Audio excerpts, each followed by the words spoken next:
Welcome back. Today in this video we are going to discuss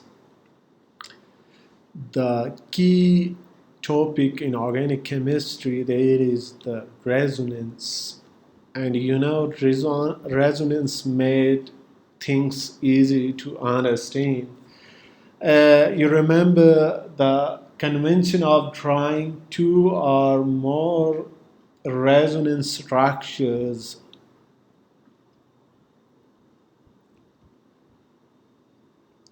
to approximate a single structure may seem tricky because in organic chemistry almost 90% of molecules do not exist in only one structural form. This can be evidented if you consider benzene, which is not the one which we usually draw. Benzene वो नहीं है जो हम अक्सर draw करते हैं, यही benzene नहीं है, लेकिन बेंजीन का दूसरा स्ट्रक्चर भी है. The other structure of benzene is this one. The difference in two is position of single and double bonds. यहाँ सिंगल और डबल बॉन्ड की पोजीशन डिफरेंट है as compare to this one. तो ये दोनों बेंजीन को रिप्रेजेंट कर रहे हैं, लेकिन बेंजीन की असल रिप्रेजेंटेशन वही है जो इन दोनों का कॉम्बिनेशन है, जिसको हम एक रिंग के तौर पे एक कंबाइंड स्ट्रक्चर बनाते हैं. दोनों कंट्रीब्यूटिंग स्ट्रक्चर का एक कॉम्बिनेशन होता है. अगर आप इन दोनों को देखें तो इन दोनों के अंदर फैक्टर्स एक जैसे हैं, स्टेबिलिटी, इसलिए इन दोनों की contribution towards the final structure of benzene is equal. But in other case, as you can see, this is acetaldehyde. There is double-headed arrow between the two structure, which represents the resonating contributors. यानी resonating contributors को represent करने के लिए आप लाजमी तौर पे double-head arrow इस्तेमाल करेंगे. These structure during the reaction or depending on storage condition, they do interconvert from one to other. There may exist another structure as well. आप देख रहे हैं जो कीटो फॉर्म है, carbonyl compound, carbon oxygen double bond है, लेकिन ये भी मुमकिन है कि अल्फा पोजीशन पे जो एसिडिक प्रोटॉन है वो माइग्रेट करे ऑक्सीजन के ऊपर और carbon carbon double bond produce होने के बाद यहाँ इनोल बने और ये अल्कोहल यानी इनोल ओवरऑल बनेगा अल्कीन और अल्कोहल के कॉम्बिनेशन से. तो वो दूसरा मॉलिक्यूल होगा CH2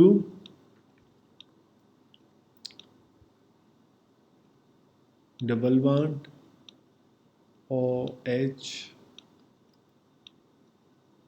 एंड हाइड्रोजन.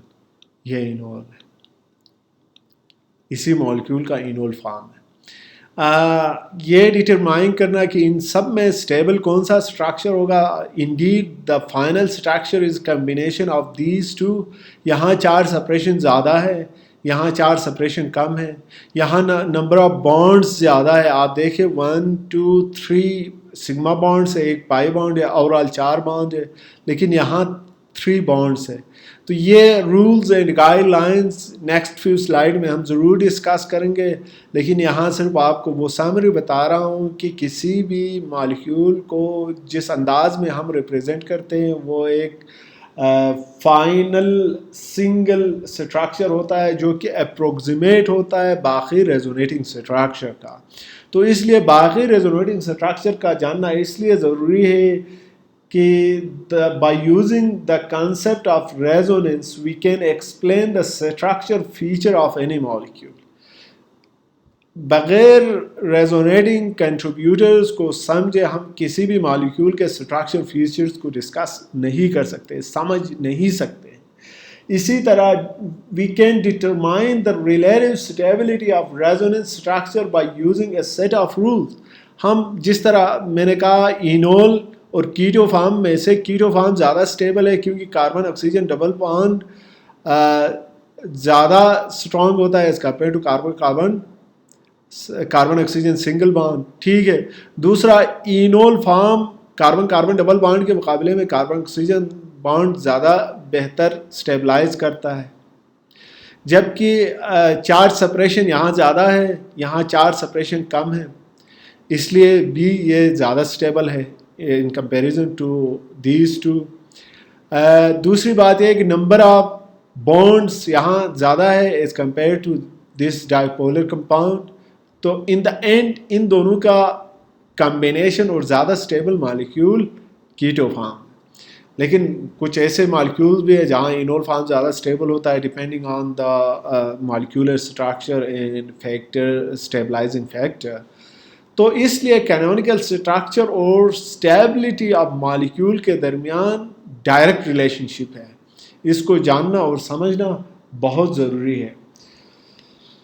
अब यूजुअली स्टूडेंट गलती कहाँ करते हैं?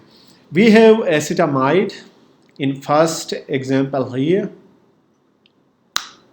We can move electron, lone pair electron from nitrogen towards carbonyl. As a result, pi electrons of carbonyl double bond will shift onto oxygen, which eventually gain proton from somewhere in a medium. तो ये हमने बना तो दिया, किसी हद तक कुछ चीज़ें ठीक है, नाइट्रोजन का के ऊपर in the end positive charge आ गया, लेकिन ये इसका रेजोनेटिंग स्ट्रक्चर नहीं है, ये कोई केमिकल रिएक्शन हो गया, कहीं से कोई प्रोटॉन आ गया। ये प्रोटॉन हम अपनी मर्जी से इंट्रोड्यूस नहीं कर सकते हैं, जैसा स्टार्टिंग मटेरियल है वहीं आपस में dynamically with in the molecule कोई चेंज लेकर आ जाए डिपेंडिंग ऑन स्टोरेज कंडीशन और depending on the medium. Molecule के अंदर टेम्परेचर एंड अदर फैक्टर्स खुद कोई स्पॉन्टेनियस चेंज आ जाए, उनको रेजोनेटिंग स्ट्रक्चर कहा जाता है। कुछ अलाउड मूवमेंट्स होते हैं जिनके साथ मॉलिक्यूल एक शेप से दूसरे शेप में कन्वर्ट हो जाता है, लेकिन यहाँ तो पूरी ट्रांसफॉर्मेशन हो गई, हाइड्रोजन एक्स्ट्रा इंट्रोड्यूस हो गया, तो हम इस रेजोनेटिंग स्ट्रक्चर को ड्रा नहीं कर सकते, ये गलत है, हाइड्रोजन एडिशनल है। Now come to another example. हम ये करें कि पाई इलेक्ट्रॉन्स को नाइट्रोजन चूंकि इलेक्ट्रोनेगेटिव है मूव करे from carbonyl to carbon nitrogen, जिससे इमीनियम आइन बनेगा, ठीक है, और ऑक्सीजन के ऊपर फिर भी नेगेटिव चार्ज प्लेस का है। तो ये मूवमेंट भी अलाउड नहीं है, इस तरह के मूवमेंट नहीं होते, ये आपस में एक दूसरे के रेजोनेटिंग स्ट्रक्चर नहीं हो सकते। उसके लिए कुछ रूल्स एंड रेगुलेशंस है, वो जानना और समझना ज़रूरी है। What about cyclohexene cation? ये जो साइक्लोहेक्सीन केटाइन है इसके बारे में आप क्या कहेंगे? अगर साइक्लोहेक्स 3 in 1 हीलियम कहे तो ये ज़्यादा बेहतर है, इसका नाम साइक्लोहेक्सीन है ना, और नंबरिंग यहाँ से शुरू हो रही है 1 2 3, तो साइक्लोहेक्स 3 in 1 हीलियम, तो ये इसका नाम है। अब साइक्लोहेक्सीन जो कार्बोकेटाइन है, इसमें आप देखें कार्बन की मूवमेंट के लिए ज़रूरी है कि केटाइन के साथ पाई इलेक्ट्रॉन्स एलाइलिक हो, ये एलाइलिक नहीं है तो ये मूव नहीं कर सकते, बिल्कुल भी नहीं कर सकते। हाँ, अगर आप इस तरह करें, यहाँ से हाइड्रोजन को आप शो करें, CH2 है उसमें से एक हाइड्रोजन को मैंने शो किया, फिर सिग्मा बॉन्ड ब्रेक करे to produce a pi bond, और ये पाई इलेक्ट्रॉन्स यहाँ शो करें। एज अ रिजल्ट दूसरा कैनोनिकल फॉर्म आप प्रोड्यूस करें, दूसरा कैनोनिकल फॉर्म बन जाएगा यहाँ, और कार्बोकेटाइन यहाँ। जाहिर सी बात है ये हाइड्रोजन मॉलिक्यूल का हिस्सा है, अब जाएगा कहीं नहीं, तो आप क्या करेंगे, इसको अटैच करेंगे यहाँ पे, जो एनाइन बनेगा वो उसी हाइड्रोजन को पिक करे, यानी टाटोमरिज्म आप शो करे। डबल बॉन्ड को यहाँ ले आए, केटाइन अपनी जगह मौजूद रहें, और ये कहें कि देखो पहले सिंपल सेकेंडरी कार्बोकेटाइन था, अब एलाइलिक कार्बोकेटाइन बना जो कि कंजुगेशन की वजह से ज़्यादा स्टेबल है। लेकिन यह मूवमेंट अलाउड नहीं है, यह हो नहीं सकता, ये गलत है। आप सिग्मा इलेक्ट्रॉन को पाई इलेक्ट्रॉन के साथ एक दूसरा पाई इलेक्ट्रॉन बनाने के लिए सिग्मा इलेक्ट्रॉन को पाई में कन्वर्ट नहीं कर सकते हैं। इस तरह के ट्रांजिशन अलाउड ही नहीं है। मॉलिक्यूल ये नहीं देखता है कि ज़्यादा स्टेबल कार्बोकेटाइन किस तरह बनेगा, कैसे बनेगा, लेकिन जब तक वहाँ कंजुगेशन नहीं है वो उसकी बस की बात नहीं है, ये चीज़ें नहीं हो सकती है। तो इसलिए कुछ रूल्स होते हैं, उनको समझना ज़रूरी है। इसी तरह आपको मालूम होगा कि फिनाइल और OH के कॉम्बिनेशन से बनता है, लेकिन ये देखो इनोल है, फिनोल एक इनोल भी है जिसके अंदर एरोमेटिसिटी मौजूद है। तो इनोल यूजुअली लेस स्टेबल होता है किसी भी मॉलिक्यूल का, लेकिन सर्टेन फैक्टर्स अगर मौजूद हो, मसलन हाइड्रोजन बाउंडिंग हो, एरोमेटिसिटी वगैरह जनरेट हो, तो इनोल ज़्यादा स्टेबल होता है as compare to its own keto form. अब यहाँ ये इनोल है, OH और डबल बॉन्ड कंजुगेशन में, तो now this proton can migrate to beta carbon, यहाँ से sigma bond pi bond produce करे। इनिशियली लोन पेयर पार्टिसिपेट करते हैं और उसके बाद पॉजिटिव चार्ज जनरेट होता है, तो वो प्रोटॉन माइग्रेट करके कार्बन आयन के साथ इंगेज होता है। तो as a result this keto form will generate. Principally ठीक है, थ्योरेटिकली सही है, प्रैक्टिकली दोनों के दरमियान अब एरोमेटिसिटी डिस्टर्ब हो गई। कीटो फॉर्म ठीक है स्टेबल होता है इनोल के मुकाबले में, कार्बन ऑक्सीजन डबल बॉन्ड होने की वजह से, लेकिन दूसरा फैक्टर एरोमेटिसिटी डिस्टर्ब हो रहा है, जिसकी वजह से रिवर्स रिएक्शन होगा, यहाँ पे रिवर्सिबल है, दोबारा वही फिनोल बनेगा। तो फिनोल किसी भी कंडीशन के अंदर ज़्यादा स्टेबल है as compare to its keto form. तो इसलिए किसी भी मॉलिक्यूल के रेजोनेटिंग कंट्रीब्यूटर्स को समझना बहुत ज़रूरी है। अब वो रूल्स क्या है जिससे हम किसी भी मॉलिक्यूल के लीगल और अलाउड रेजोनेटिंग स्ट्रक्चर बना सकते हैं, वो है बुनियादी तौर पे 3। Number 1, pi bond to lone pair movement is allowed and illegal. Lone pair to pi bond movement of electron is allowed and legal. Number 3, pi to pi bond movement of electron is allowed and illegal. In principle को follow करने के बाद आप कोई भी resonating structure easily draw कर सकते हैं। For example, this is 1-propene. 1-propene, pi electrons can move to next carbon as lone pair. This is allowed. ये दूसरा इसका contributing structure है। लेकिन of course the charge separation is greater here as compared to here. यहाँ कोई charge separation नहीं है, यहाँ का charge separation है। इसकी स्टेबिलिटी बहुत कम है as compare to this one. वो एक अलग डिस्कशन है, स्टेबिलिटी फैक्टर्स दूसरे हैं, लेकिन अलाउड मूवमेंट एक और बात है। Now let's consider inter conversion of this dipolar molecule. Again lone pair है, ये लोन पेयर पाई बॉन्ड में कन्वर्ट हो रहे हैं दोबारा से। रेजोनेटिंग स्ट्रक्चर को रिप्रेजेंट करने के लिए डबल हेड एरो, ये कोई केमिकल ट्रांसफॉर्मेशन नहीं है, मॉलिक्यूल के अंदर इंटरनल चेंज है, तो ये कोई रीअरेंजमेंट भी नहीं है, ये रिएक्शन नहीं है, ये मॉलिक्यूल के अंदर ट्रांसफॉर्मेशन है इंटरनल। अब दोबारा से वही स्टार्टिंग मटेरियल प्रोड्यूस हो गया जिसमें कोई चार्ज सेपरेशन नहीं है, 1-propene। तो अब लोन पेयर से पाई बॉन्ड transformation या movement of electron is possible. Now you can take allylic carbocation. allylic carbocation में एक पाई बॉन्ड दूसरा पाई बॉन्ड प्रोड्यूस करता है, यानी कंजुगेशन में होने की वजह से पॉजिटिव चार्ज इलेक्ट्रॉन डेंसिटी को पुल करता है, पाई इलेक्ट्रॉन डेंसिटी प्रोवाइड कर रहा है। As a result carbocation shift to another carbon, double bond की पोजीशन चेंज हो जाती है। तो दोनों देखा जाए तो आइडेंटिकल है, आइडेंटिकल तो नहीं कह सकते, सिमिलर है। तो इन दोनों की एनर्जी सेम है, तो फाइनल स्ट्रक्चर के लिए दोनों का कंट्रीब्यूशन है।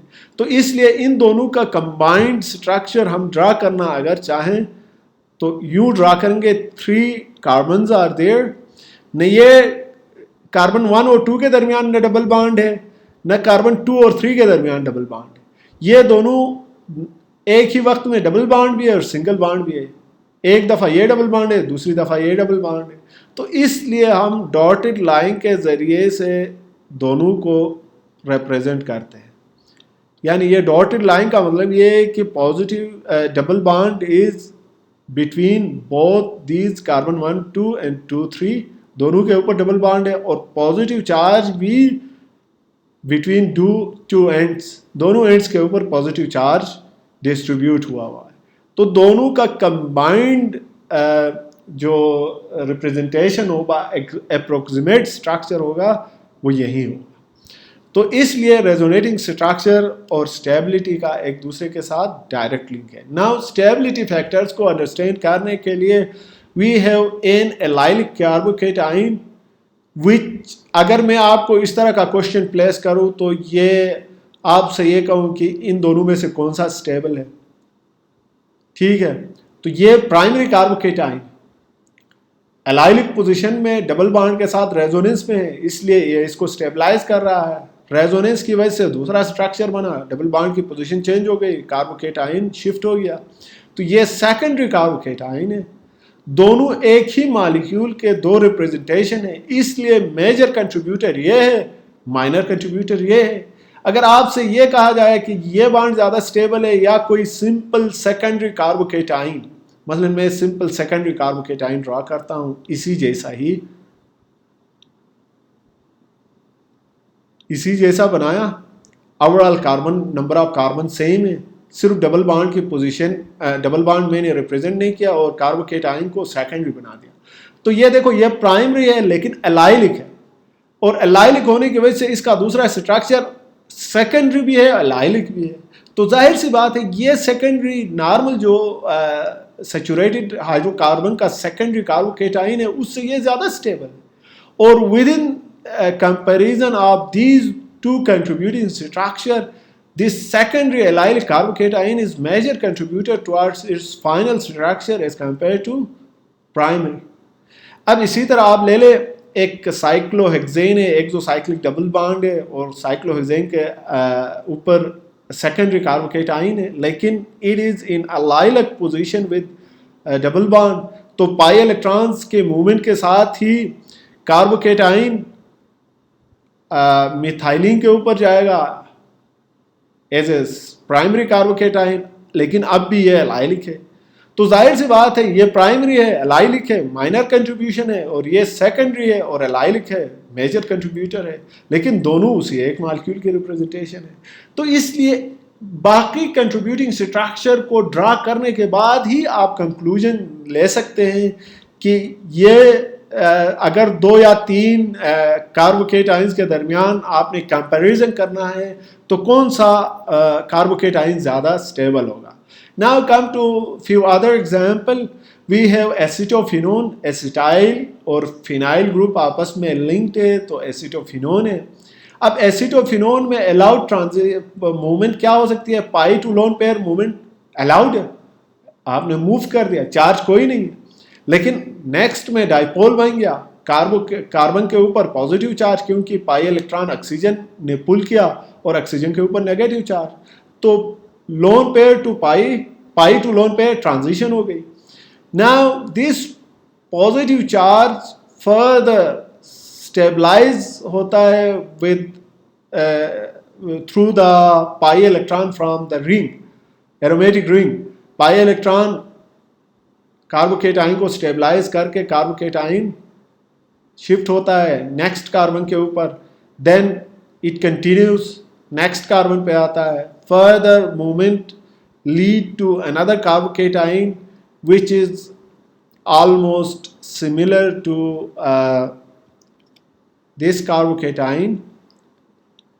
आप अगर इन दोनों में कंपैरिजन करें तो दोनों एक जैसे हैं, ठीक हो गया। Then the movement of exocyclic pi electrons into the ring to generate aromatic ring again produce 1,2 dipolar compound। ये इक्विवेलेंट है इसके, उसी जैसा दोबारा बन गया। इन the end the starting material reproduced, starting material दोबारा प्रोड्यूस हो गया। तो ओवरऑल कितने कंट्रीब्यूटिंग स्ट्रक्चर बने? These two are identical. That is the approximate structure of all these contributing structures, resonating structures भी आप कहते हैं, canonical form भी आप कह सकते हैं। Then these two structure are identical. Again these two structure are identical. तो इसका मतलब ये है कि ओवरऑल कार्बन तो डिफरेंट है, एनर्जी से आप नहीं कह सकते दोनों बिल्कुल 100% आइडेंटिकल है। ये कार्बन कोई और है और ये दूसरा कार्बन है, लेकिन एनर्जी सेम है क्योंकि इनका मेकअप सेम है। इसी तरह इनकी एनर्जी सेम है, लेकिन ये दोनों इन द एंड आइडेंटिकल है, 100% आइडेंटिकल है, ये डिफरेंट नहीं, ठीक है। तो ओवरऑल कितने कैनोनिकल फॉर्म बने? 1।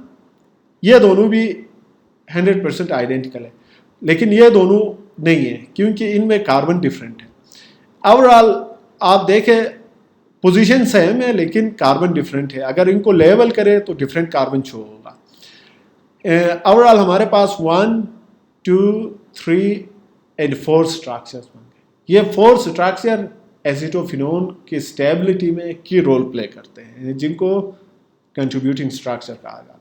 Now come to few other example.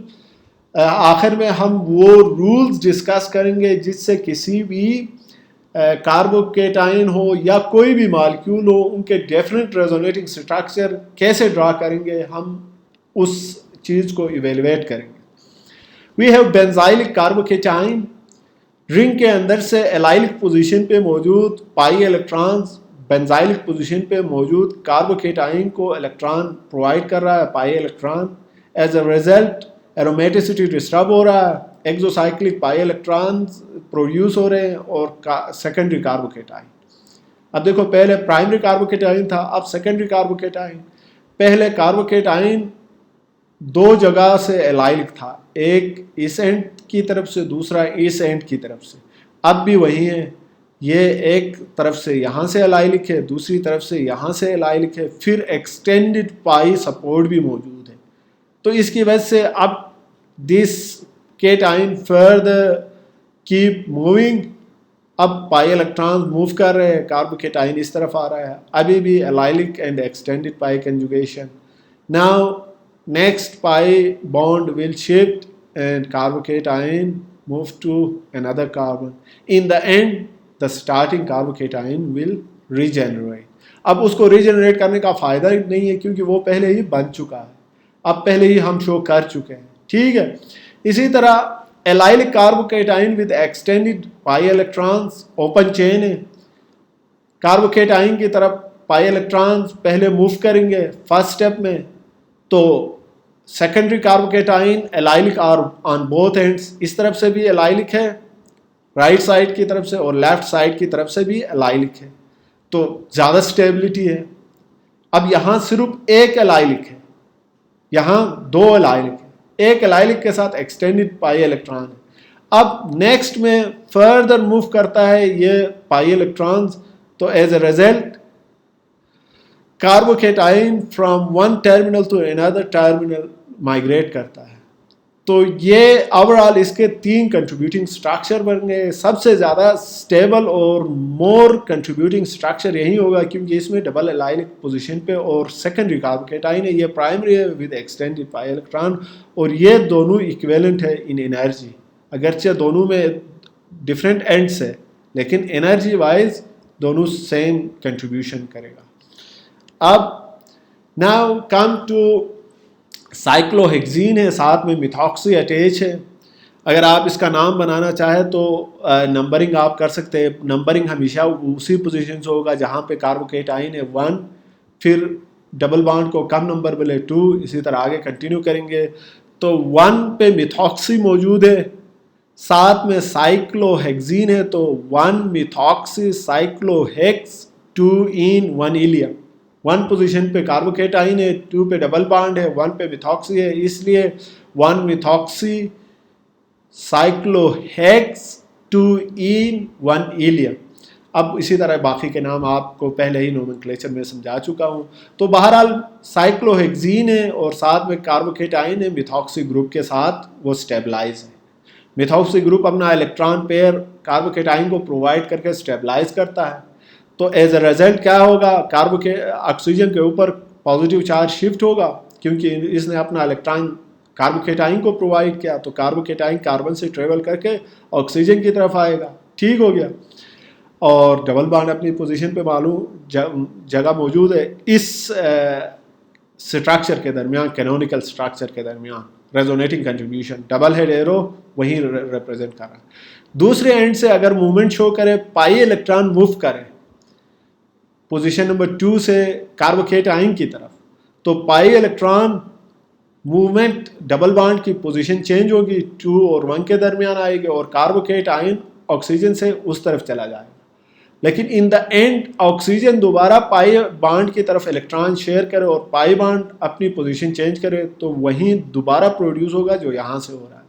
तो anyways the more stable structure among all is the first one, जहाँ पे मिथॉक्सी कार्बोकेटाइन को स्टेबलाइज कर रहा है और डबल बॉन्ड एलाइलिक पोजीशन में, और ये सेकेंडरी कार्बोकेटाइन, ये तो कार्बन नहीं है इसलिए एज अ सब्स्टिट्यूएंट इसको कंसीडर करेंगे, बाकी सेकेंडरी। यहाँ सेकेंडरी तो है, सिर्फ एलाइलिक पोजीशन पे उसको स्टेबिलिटी मिल रही है, जबकि मिथॉक्सी डायरेक्टली लिंक नहीं है।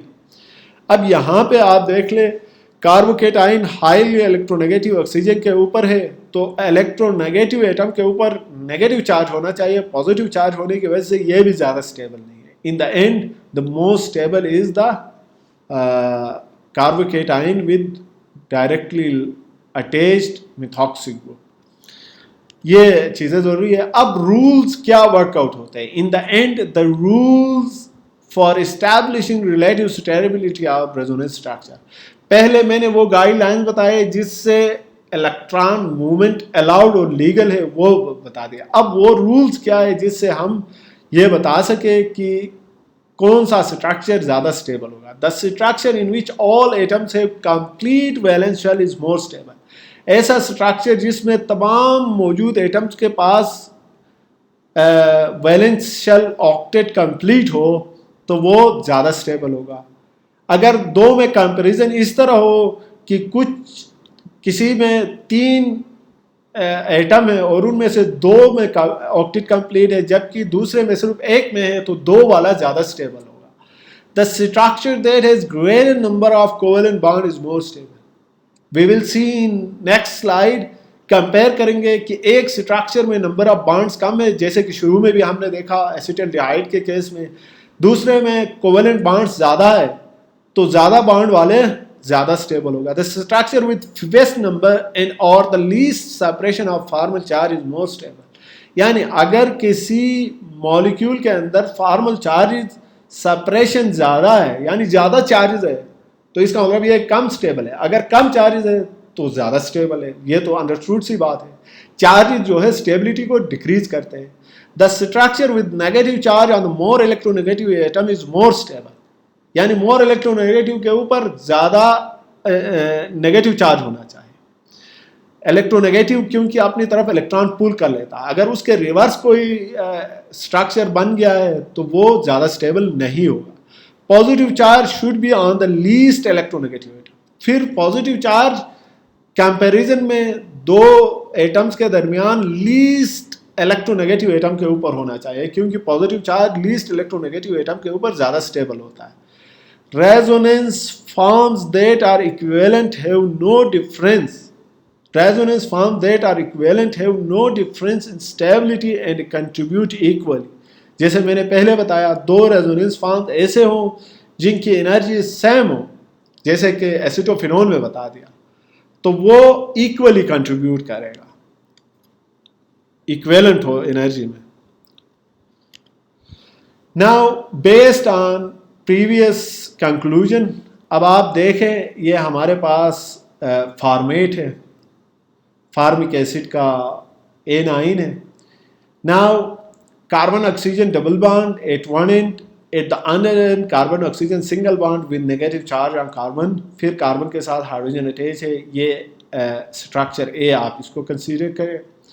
Now we have structure B, जहाँ पे ये oxygen then provide electron to electron deficient carbon, electrophilic carbon, then the pi electrons shift towards oxygen, electronegative oxygen है। इलेक्ट्रोनेगेटिव एटम के पास ज़्यादा नेगेटिव चार्ज है, ऐसा बात सही है। दोनों इक्विवेलेंट है एनर्जी में, फाइनल स्ट्रक्चर के लिए इक्वली कंट्रीब्यूट करेंगे, ये भी सही है। दोनों की एनर्जी सेम है, ए और बी, ठीक हो गया।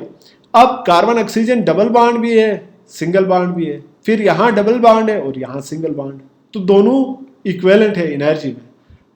तो इक्विवेलेंट होने की वजह से रेजोनेटिंग कंट्रीब्यूशन बराबर है, दोनों में नंबर ऑफ बॉन्ड्स बराबर है, बराबर एनर्जी होगी।